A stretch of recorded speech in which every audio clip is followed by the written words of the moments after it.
What's going on, y'all? Welcome back to basketball, and more importantly, welcome back to Bleacher Report. I found this article when I was just scrolling through today. I'm trying to pre-record some videos because, as you guys know, it's March. My business gets a little bit busier in March with like conference tournaments going on right now, people getting ready for March Madness. I don't have quite as much time to work on things, so I'm trying to pre-record some content so that you guys have things to watch throughout the week. And today we've got one trade every NBA team wishes it could make right now. So basically, a hindsight video, right? Now that we know what we know, kind of going into this last quarter of the season, like what are some things that we wish we would have done? Maybe one of these should be trades that shouldn't have been done at the trade deadline. But give and take.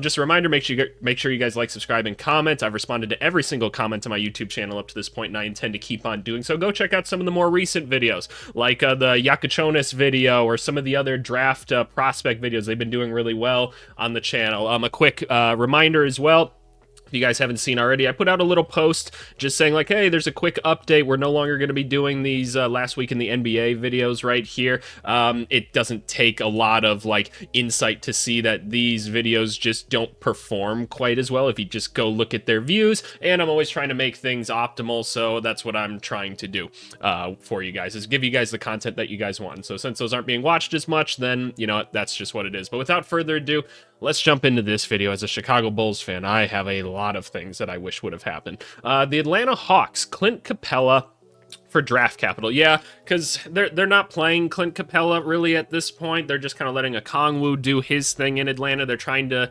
basically give him a test run to see, okay, is this our center going forward with Trae Young and Risa Shea, Dyson Daniels, and Jalen Johnson, or do we need to look elsewhere come draft time or something else, right? We were pretty shocked when the Hawks didn't end up moving Capella, especially with it being like the last year of his deal. A lot of teams needed centers. Clint Capella is a pretty nice basketball player, just kind of a walking double-double, a good defender.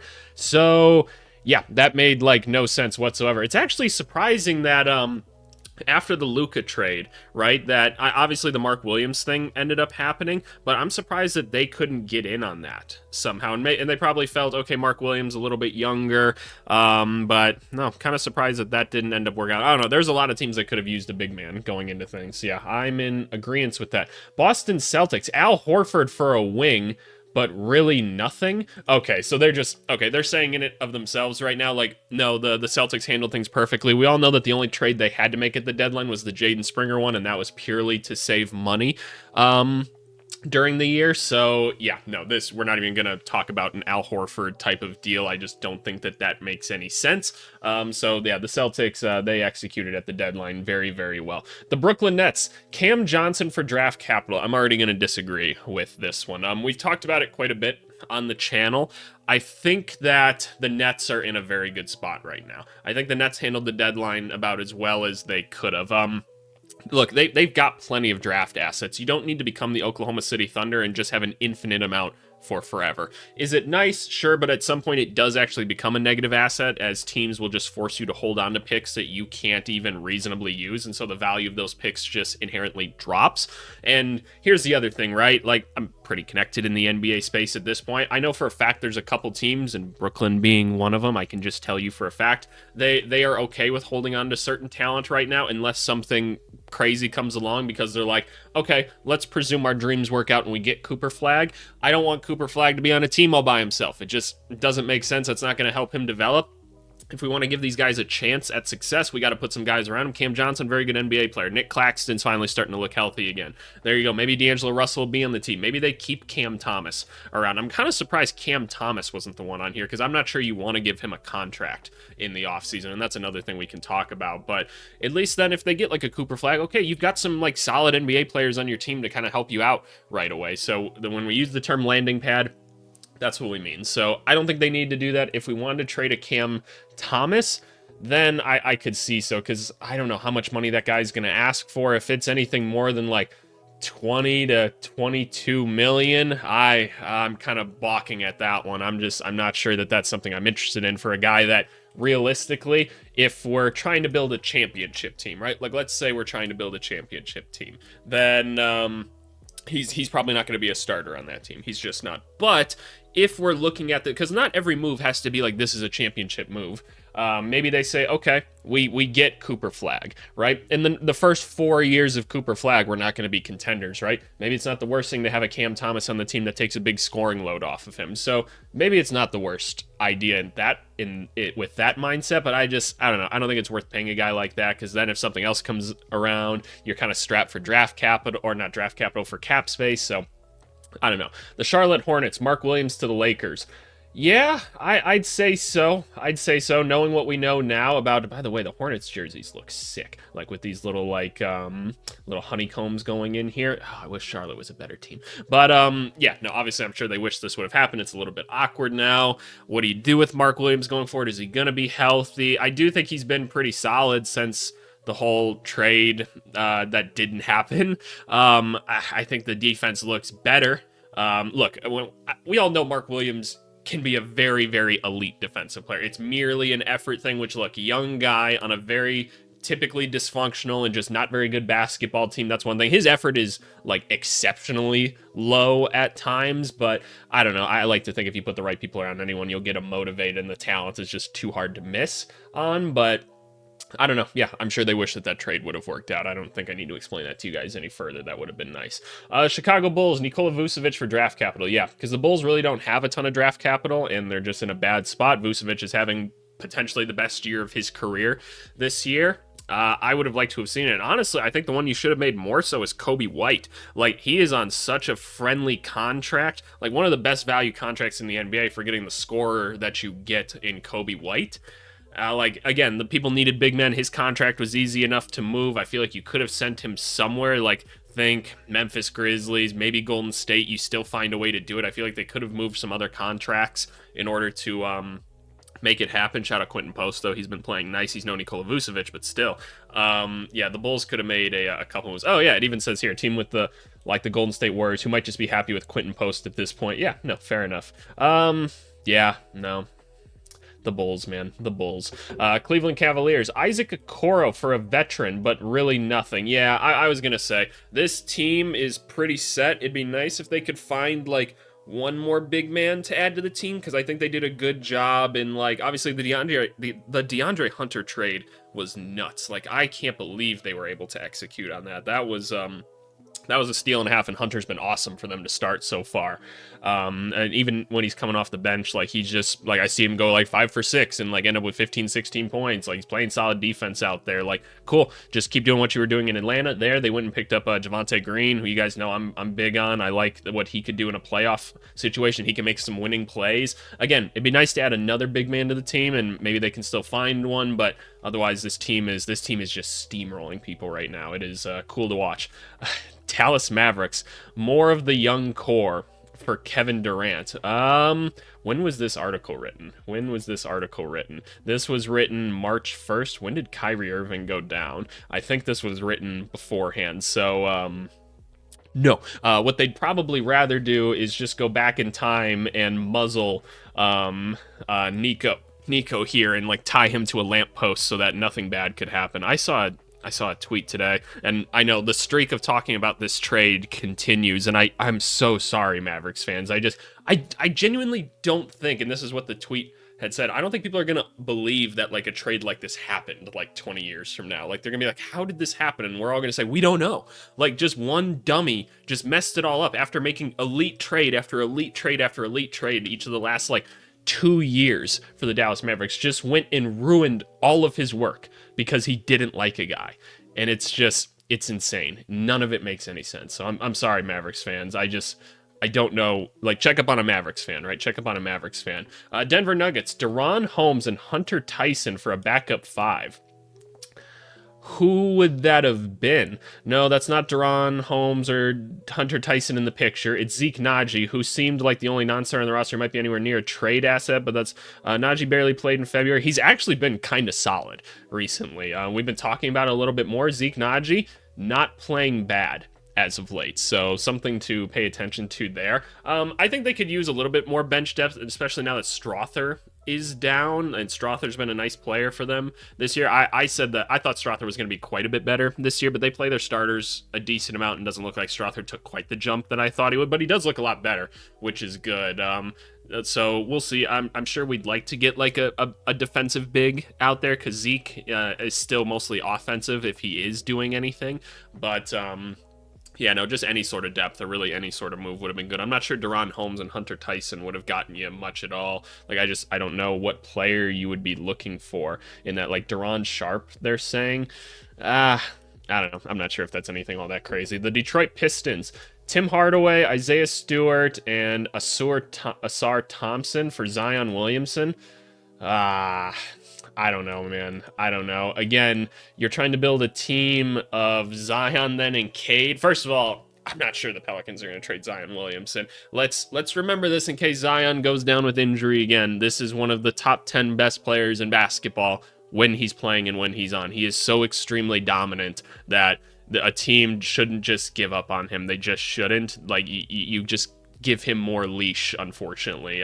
Hopefully he's locked in right now and that things are going to go well for him health-wise. I really do hope so, but I guess we'll see. The idea of Cade and Zion, like, sure, throw Zion on any team, it probably gets a little bit better, but long term, that just seems like two guys trying to operate in the same space that I just don't necessarily like. And that's the thing with Zion, is like, it is actually hard to like game plan, like if you're his coach, like how do you kind of build a team around that? It takes a very specific group, because you want him as like your primary option to have his most effective traits kind of like amplified by the rest of the team, and it's kind of hard to do that based off of like where he plays and how he likes to go about doing things. So something to think about, but no, I don't really like that for Detroit. The Golden State Warriors, one of the Cameron Johnson suitors. Wait, what? Golden State Warriors, one of the Cameron Johnson suitors. What does that mean? The Golden State Warriors have been feeling good about where they stand after the Butler trade, and the depth behind him are starting to kind of come together. If they aren't as strong in his position as them, blah, blah, blah, blah, blah. But Golden State has enough salary matching contracts left after the Butler deal to make an offer at Cam Johnson. Yeah, that's what I was saying about, like, Vucevic. So, I don't know. I don't know if they had to make that. Like, would Cam Johnson be better for them giving up on those guys like the Gary Paytons, Pods, Moses Moody? Can Moody even be traded this year because of his contract? I don't quite remember. Like a Kuminga or something. Yeah, I don't understand why they didn't move Kuminga. I feel like there could have been something there for that. But I don't know. Maybe. Yeah, and then Kevon Looney is the other one that you could possibly throw into that. Yeah, no, I guess so. Yeah, a lot of those role players aren't necessary by any means. So yeah, you probably could have made one more deal, but who knows? Maybe we'll try to see some of that in the offseason turn into something. The Rockets, Fred VanVleet and picks for a star. No, don't try to rush things.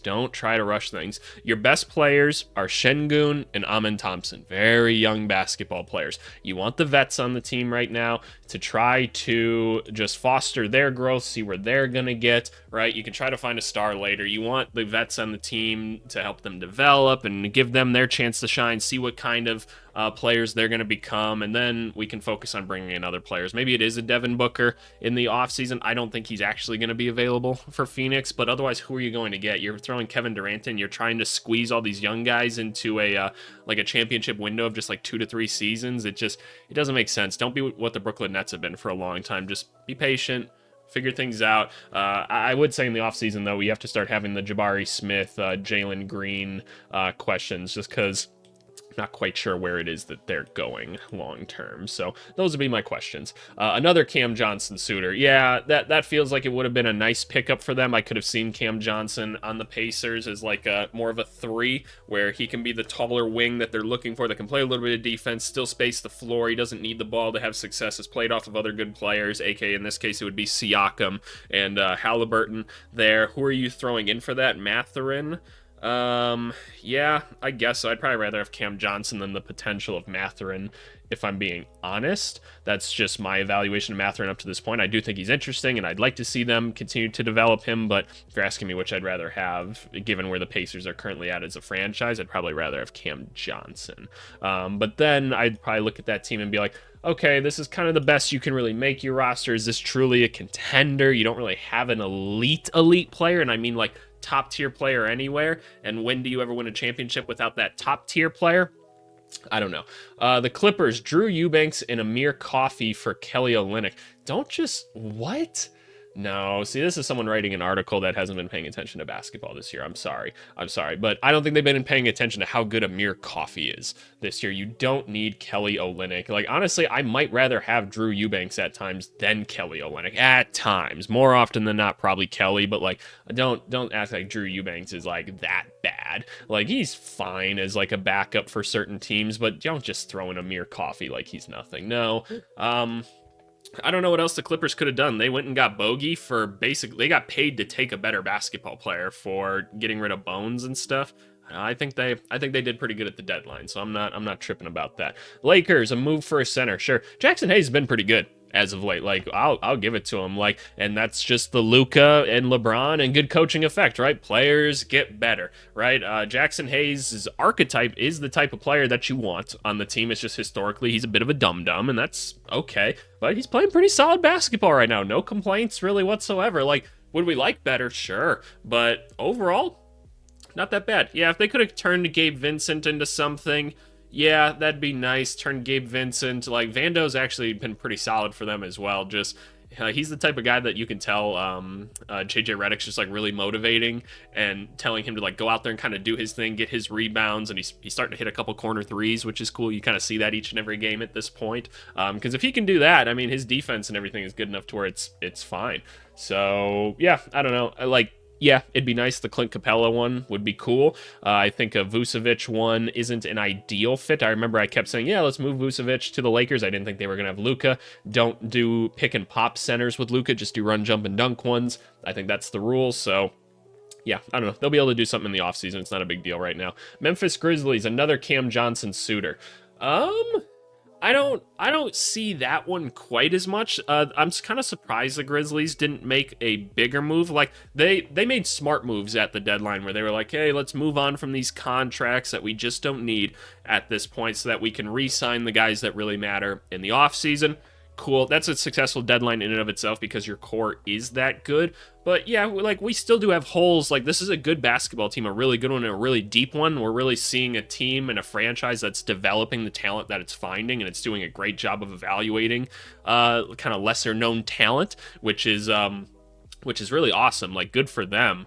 But you still look at the team and you're like, okay, the wing position is still a little bit weak right now, and the center position is still a little bit weak right now. You have a lot of versatile guys that can play those positions, but they're not really the ones that maybe come playoff time are going to be all that great. Like, you kind of need, like, solid things in those positions and not just like, okay, we can make it work here, right? And so that's maybe where they're lacking, and they could have tried to address that a little bit more, but overall, it's a good basketball team. They've got the flexibility to make moves when they can. Better to make no move at all than super risky moves at times. So this team's still going to have a chance to make some big moves in the offseason. The Miami Heat, Andrew Wiggins, Terry Rozier, and picks for Kevin Durant.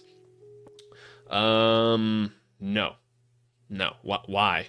Like, the team of what? Of Kevin Durant, Tyler Hero, and Bam? That's winning a championship, huh? Like, yeah, the Heat are always in go mode, sure, but just, I'm not entertaining that any further. No. What could the Heat have done better? Like, they maybe could have gotten more in the Jimmy trade, I guess. Anything else they should have moved? Nothing else I can really think of, so no. The Milwaukee Bucks, Pat Connaughton and a young player for Royce O'Neal. How many times did we drop this exact trade? Yeah, they should have ended up with a Royce O'Neal. He's been playing pretty solid for the Celtics, and the Bulls didn't do anything. Like, they could have just, it doesn't even have to be a young player. It could have just been like a second-round pick. Bulls take on the salary of Pat Connaughton. Totally fine. But Bulls get some draft capital. You can have Royce O'Neal. He's a nice player. They could use another, like, 3-and-D wing. Why not? But instead, no. So, I don't know, man. Oh, wait, they're talking about Royce O'Neal. I'm thinking Torrey Craig. I'm really slow. I'm sorry. It's middle of the day Saturday. You can just cut me a little slack here. We're not going to cut the video. AVC's being a little dumb right now. He's not looking at pictures. He's just thinking out loud right now. Then no, that trade wouldn't have worked. Do it for Torrey Craig and it would have made more sense. So, Yeah, there we go. If any of you guys went and left a damn comment about that already, then I don't know. I'm just going to leave the middle finger emoji or something like that. Maybe. I don't know. Will YouTube not like that? I don't know. Fuck around and find out. See what happens, commenters. Minnesota Timberwolves. Another Cam Johnson suitor. Could you have dumped Julius Randle onto the Nets? Potentially. Again, I think I'd rather just have Cam Johnson if I was the Nets over Julius Randle. But yeah, if you're the Timberwolves, you probably just say anything other than Randle. And here's the thing, right? Like, let's be very clear about this, because I've seen a lot of people commenting about this ever since my, what video was it? It was the, this underrated video here, which you should go give a watch. Like, it's a little more analytical and stuff, but I think it was fun. A lot of people are like, you're not telling me Julius Randle's, like, actually this good, right? And I'm like, no, I am telling you Julius Randle is that good at basketball. He is an elite talent in this league. It's just, it's very obvious when he checks out, and that's his problem, right? And, there's times he just gets into this really ineffective play that doesn't actually help you win basketball games, but he is an elite basketball player. So overall, like, I don't think Julius Randle's in the long-term plans for the Timberwolves, and I think we all understand that. Would it have been nice to move off him now to get Ant a little bit different help? Sure, but for the time being, they've got what they've got. Hopefully you re-sign Nas and Nickeil Alexander-Walker in the offseason, and you go from there. The Pelicans, Bruce Brown for a shoot. Who cares? Who cares? Like, the Pelicans aren't trying to win basketball games. Like, I don't know what the Pelicans should be doing right now. I think a slight teardown is okay. Like, I think that's kind of what they should do, is more of a retooling. Like, you want to keep Herb, you want to keep Trey, you want to keep Alvarado, right?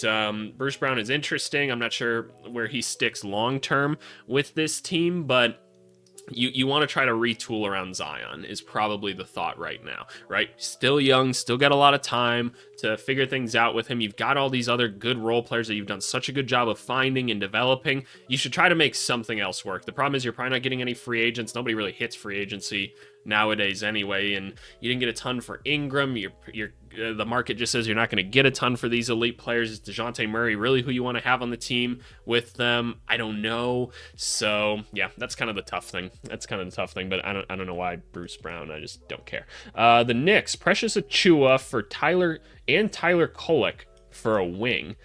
What wing? They've got Mr. Martin here. Is that really it? There's no guarantee Tom Thibodeau would trust Martin, but he's a good passer for his position and well above average in defensive. Yeah, no, like, he's a good defensive player. So I don't know. Like, yeah, they needed any type of depth. I actually like Kolek, and I think he'll be an okay player in the NBA in like a year or two. Achiuwa, yeah, not the greatest overall. It'd be nice if they could find another wing to add to the rotation, but they do have quite a bit of options between Josh Hart, Anunoby, and Bridges. So it's not like you have to have all three of them on the court at all times, even though they do. But sure, just any depth is probably the answer to this question, but it's not always that easy. The Thunder, Hartenstein, Dort, and picks for Durant, but nothing. Okay, yeah, I was gonna say. Yeah, I don't think Oklahoma City needed to do anything. You just you're winning basketball games pretty easily right now. You've got one of the best players in the NBA, if not the best, in Shea. Right now, let's see what you can do, man. Let's see what you can do. Just roll this team out there. Come playoff time, we'll learn some things if it doesn't work out, and we'll address it from there because we have the assets to do so. So there you go, Oklahoma City fans. The Orlando Magic, KCP, Suggs, Black, and draft capital for Trae Young. Sure. I guess, like, here's my thing, right? So we've talked plenty about the Magic this season and how I don't think the front office has done a very good job in terms of supporting the clearly very talented couple young players they have in, like, Suggs, Banchero, and Franz, right? They don't necessarily complement each other very well, and so you needed the other players on the team to be a very certain play style in order to support them better. We're seeing right now because they're like the worst shooting team like ever this season, which, yeah, it wasn't hard to figure out that was going to happen. You had Trae Young to the team. He's the playmaker, facilitator, offensive force that, like, maybe, yeah, you just put in a bunch of other good defenders that are capable around him and probably some good things happen. Like, yes, the team would be better if you probably took these three guys off and added Trae Young to it. Yes, the team would almost certainly be better. Do I know if Trae Young is the best option? Not necessarily. I don't know for sure. I need to see Trae Young play just a little bit different at times. I really do. It's just, can he not have the basketball sometimes and like be effective in other areas of offense? Maybe. Like, he does plenty on offense, don't get me wrong, even if he's been a little inefficient this year, but I don't know. I don't necessarily know. I'm not sure I'd want to deal Suggs in the deal. Like, I'm giving up, like, Anthony Black in a second, KCP for sure. Obviously, you got to give up something to get something, but you've got some extra draft picks. Maybe you throw a Jet Howard in there as well, or a window card. I don't know. It's actually probably a pretty tough trade to execute as I'm doing the math in my head, but I don't know. I don't know. The Magic needed to do something different. The Sixers, Joel Embiid to anywhere. Yeah. I think it's time to have these hard conversations, man. I really do. I don't know, like, what the future holds for Embiid. It's just this year was rough. Those are scary injuries that he has. I don't know what he's going to look like in the future, and I'm sure the Sixers would rather just kind of be tearing things down right now. If you're a Sixers fan, let me know kind of what you think about Embiid at this point down in the comments below. The Suns, Bradley Beal to anywhere. Okay, why, though? From one and possibly contract to another, the Phoenix Suns have Bradley Beal on the books through 26-27. Yep. While his long-term health is safer than Embiid's, he's still making max money for a below-average box plus minus. Okay, that's just kind of a nothing stat. Again, we're gonna call back the comments we had on the channel a couple like videos ago where like people that are like hating on Bradley Beal, just like there's the people that do on the internet and the people that don't, and that's who you know like who's kind of actually watching basketball and who isn't. Bradley Beal's really, really good. He's overpaid, sure, for his production, but really, like, every player is to some extent, right? The problem is more so that the Suns don't actually, like, run anything cohesive. I think they're poorly coached. Like, there's just times where Durant's just standing there, Booker's just standing there, Beal's just standing there while one of the other is doing something. Like, I've never seen Tyus Jones be less effective on a basketball court. Tyus Jones looked better on the Washington Wizards last year. Like, and Tyus Jones is like actually pretty productive, but it's like Tyus Jones is like a facilitator and like keeps the offense moving, and they just don't do anything. So it's like, okay, what is Tyus Jones supposed to do then? I don't know. I think they've actually done a pretty good job of building this roster, but like they just can't get anything out of people. Like, why is the Nick Richards like thing not working? It shouldn't be that hard to make him a success. JJ Redick is making Jackson Hayes work on that team, and Nick Richards, who is way more talented than Jackson Hayes and has just shown more production in the NBA, like can't get anything going with Phoenix. It's just no, it's a coaching problem. It just is. The Portland Trailblazers, Jeremy Grant in a sweetener for Julius Randle. What? We're on a roll with bad deals now. Jeremy Grant, 31, blah, blah, blah, blah, blah. Yes, we get it. Jeremy Grant's probably making a bit too much money.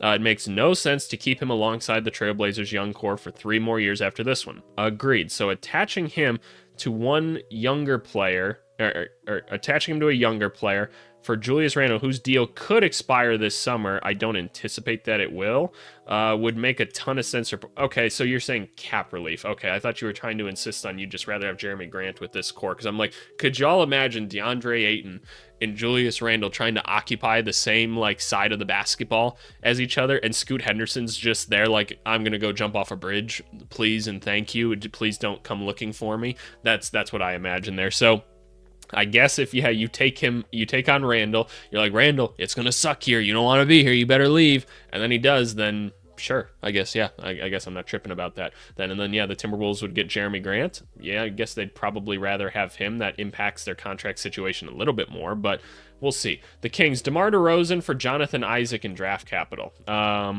No. And also, that's when the Magic fans stand up and go, you don't touch Jonathan Isaac. They love Jonathan Isaac over there in Orlando. I think Jonathan Isaac is cool as well, but damn. It's still hard to believe the Kings used the real trade deadline to reunite. Okay, but like, that's kind of a shitty way to write this article. Like, come on now, let's be journalists a little bit here. We know because of critical thinking that the Kings had to do something with De'Aaron Fox. There was no way around it. No way around it. By the way, what do you guys think of like all those De'Aaron Fox like quotes and everything that are coming out where he was like, it's not like I'm not here to like help your team, help you build the team. Like, you figure that out, and I'm kind of with him on it. Like, I don't know. I don't have a problem with anything that Fox has been saying. If you're curious, go look it up. All the things De'Aaron Fox is saying about the Kings. So I don't have a problem with it whatsoever, but the Kings had to do something. They went and got Levine, who, by the way, has been disgusting for them in the best way possible. He is, like, you guys see what I'm saying now, Kings fans? You guys can stand up with me when I tried to, like, sell everybody on Zach LaVine this whole season. I'm like, he is one of the best offensive players in basketball. He is literally unstoppable offensively. There's just nothing you can do. And, yeah, no, he's kind of outplaying Fox in a lot of ways, actually, at this point. So, but yeah, the DeRozan thing was kind of, like, I understood the move at the time. I did, and I still don't think it was a bad move whatsoever. But, like, no, like, they're just kind of stuck with this weird team. They're going to have to do some evaluation in the offseason to see what they want to do from here. But they had to buy themselves some time, and they did that with Zach LaVine at least. So I think they did fine. The Spurs, Keldon Johnson, Harrison Barnes, and draft capital for Zion. They just act like Zion is nothing. I hate when people do this. Like, guys, he is unstoppable when he's playing. Unstoppable. Like, and he doesn't even shoot. That's the crazy thing. He doesn't even shoot the basketball, and you can't stop him. So, no, just stop trying to do these Zion trades. Like, you have to give up so much more to get it. Although, as we say on this channel now, after this trade deadline, anything is possible. We can't say any trade is stupid anymore. That's the rule that we have.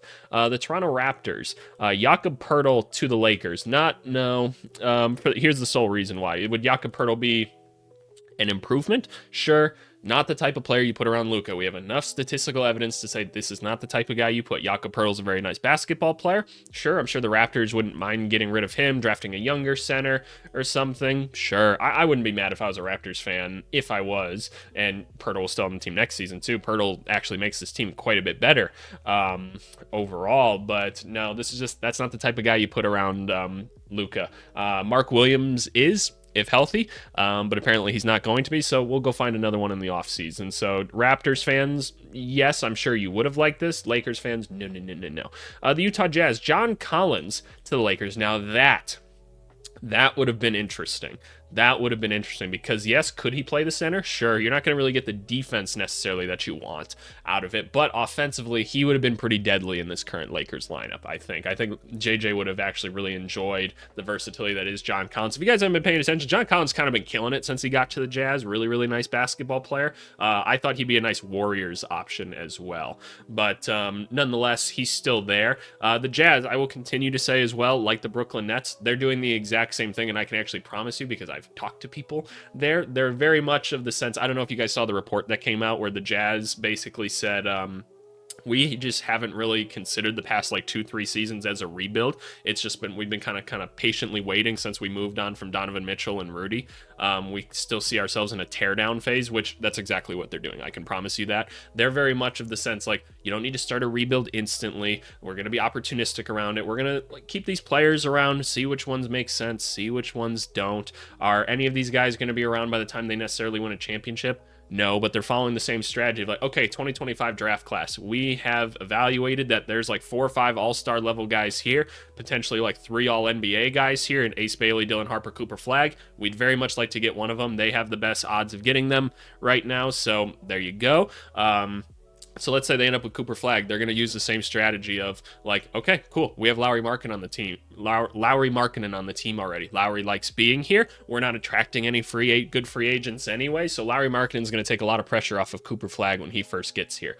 Is Lauri Markkanen in the next 5 years going to be a part of a championship team? Probably not, but Cooper Flagg's not going to be good enough to win you a championship by that point. He's just not, right? I mean, Wemby, like, as good as he is, right? He's generational talent. Like, look at how bad the Spurs are this year, right? And even when he's on the court, he's awesome, but the rest of the team just isn't good enough. So you want to help him develop, right? Give him a chance to develop. So they're keeping good guys like this on the team because they're not good right now anyway, so they can keep tanking to try and get the players that they want. But there'll be a nice landing pad when they get there, and they're not playing around bums like Cade Cunningham was his first couple years in the NBA. And like, think of the development we could have had with Cade before then, right? Like, use the Pistons as your example. As soon as you got some decent players around Cade, you saw the good things happen. Otherwise, people just weren't paying attention before. Don't do the same thing to other people. It's just not that hard to comprehend. So maybe they move a John Collins or a Colin Sexton in the offseason because they see an opportunity to like move up and get another player in this draft or something, or they see a player that they want that they think will help out one of these young guys that they pick.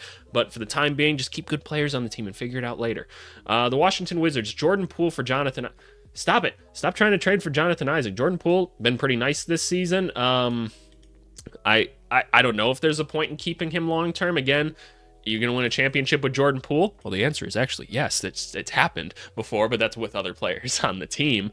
So I don't know. Poole's shot creation and outside shooting would take some pressure off of Banchero. Oh, if you wanted to add Jordan Poole to the Magic, that I actually think would be really interesting. I don't think that's a perfect fit either. I'm not sure there is a perfect fit that exists out there right now. I do think Anthony Simons would have been like the best option considering price. I think Kobe White would have been a good one. Colin Sexton would have been a good one. You didn't have to commit super long term to. Then it just would have helped the young guys develop.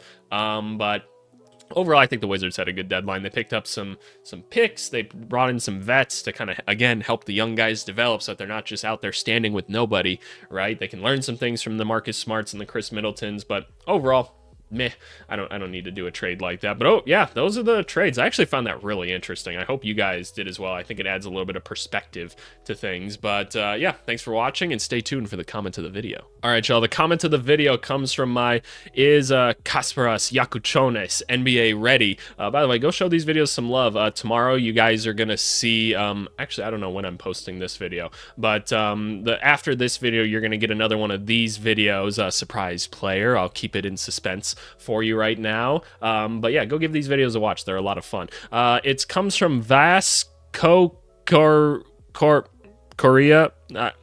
Words. He said, kind of off topic here. Do you think Quentin Post is for real, or is he just going to end up like Jordan Bell, Eric Paschal, etc.? Like, how do you predict a player's value after their rookie season? Because I feel like everything Post shoots right now is going in, and when that comes back down to earth and the shot maybe isn't there, what kind of value does he bring for the team? I think this is an excellent question. If you guys have been paying attention to some of my other videos, I actually have talked about it a little bit in like the last week in the NBA videos. I've said, look, I wasn't very big on Trace Jackson Davis last year, and I think you're kind of starting to see that come back down to earth where you're like, okay, what really is the use of him? Now, Quentin Post is different to me. This guy is a really smart basketball player. He is flowing seamlessly into their unique offense. We've talked about a lot on the channel how the Warriors aren't very good at developing young talent because they don't adjust their system at all to fit other people. Quentin Post plays in their system so perfectly. Like, he flows everywhere on the court so seamlessly. It's so cool. I think he's got good defensive instincts. He's not the best athlete in the world, but the jumper is falling right now. I do think you've got something with this guy. I don't know if he's the long-term starter per se, maybe with time. I mean, he's just a rookie. He's an older rookie, right? But I do think you've got a rotational player here going forward, and I think you should be excited about Quentin Post. I think you got a bit of a steal in this draft. So yeah, that's kind of my analysis on him. I appreciate you guys for choosing my channel to watch things as always, and yeah, a little bit of different content coming this week now that we're not doing the last week in the NBA videos. And just a reminder, I'm pre-recording a bunch of stuff this week because I've got a very big workload with my company. But yeah, appreciate you guys as always, and we'll talk later. Thanks so much. Bye.